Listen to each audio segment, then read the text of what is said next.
Selamat datang kembali dalam pembahasan kita. Hari ini kita gali bab 7 dari buku Key Management Ratios, karyanya Ciaran Walsh. Fokusnya soal penggerak kinerja. Pernah nggak sih Anda mikir, dari semua metrik itu, mana ya tombol yang beneran ngendaliin profit? Tentu, bab ini ngajak kita fokus ke metrik kunci yang beneran bisa dipegang, bisa dikendalikan dalam bisnis Anda. Intinya sih kita mau bedah dua penggerak utama kinerja operasi. Ini penting banget kalau Anda mau tingkatkan hasil. Oke, jadi ini kayak semacam peta gitu ya. Buat lihat gimana kerjaan harian itu nyambungnya ke laba. Sumber ini kan nyorot Return on Total Assets, ROTA itu. Nah, menurut Walsh, ROTA itu dibentuk sama apa sebenarnya? Dia pecah jadi dua, semacam pedal utama lah. Yang pertama itu margin laba atas penjualan. Berapa persen untung dari tiap rupiah penjualan. Yang kedua, rasio penjualan terhadap total aset. Atau sering disebut perputaran aset. Seberapa efisien aset dipakai buat jualan? Rumpusnya simpel aja. Margin persen dikali perputaran aset berapa kali gitu. Nah itu hasilnya ROTA persen.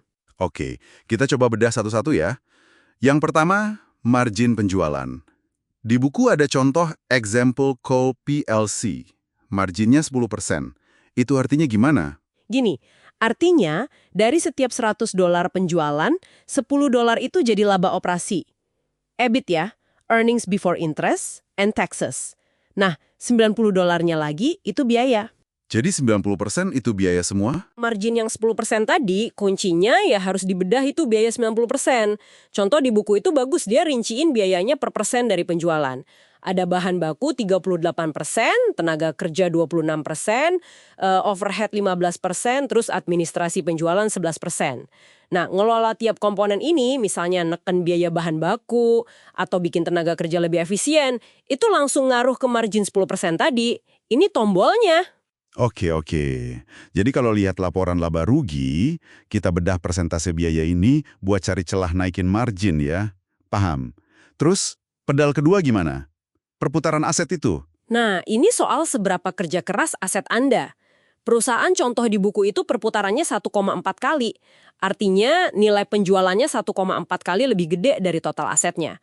Mirip kayak margin tadi, perputaran aset ini juga hasil dari pengelolaan aset-aset di neraca. Aset-aset individualnya.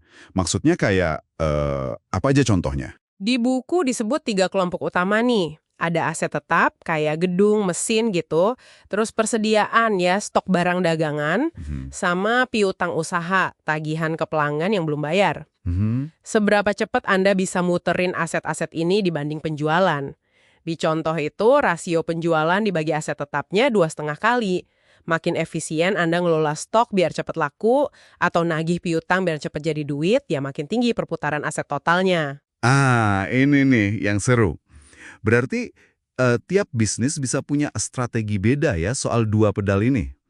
Contoh supermarket sama telco di buku itu jelas banget bedanya. Benar sekali, supermarket itu kan biasanya margin untungnya tipis banget.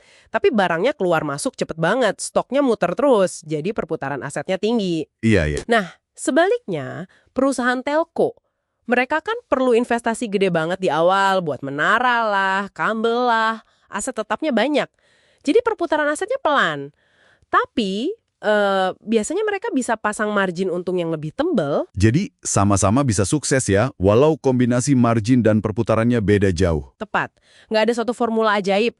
Yang penting paham kombinasi mana yang pas buat model bisnis Anda. Oke. Makanya, model laba operasi yang dibahas di bab ini berguna. Secara visual, dia gabungin dua sisi itu. Gimana manajemen biaya buat margin, dan manajemen aset buat perputaran. Bareng-bareng nentuin ROA, alat bantu bagus buat manajer. Tapi tadi disebut ada catatannya juga ya, keterbatasan model ini. Betul. Model ini nunjukin hubungan angkanya, matematisnya. Tapi dia nggak otomatis misahin efek dari, misalnya nih, harga jualnya naik turun, atau volume penjualannya berubah, atau jenis produk yang laku beda-beda. Padahal kan di lapangan, faktor-faktor itu jelas banget ngaruh ke angka margin sama perputaran. Oke, sip. Jadi kesimpulannya nih buat Anda yang dengerin, paham dua penggerak utama ini, margin dan perputaran, itu kayak punya peta buat analisis kinerja operasi.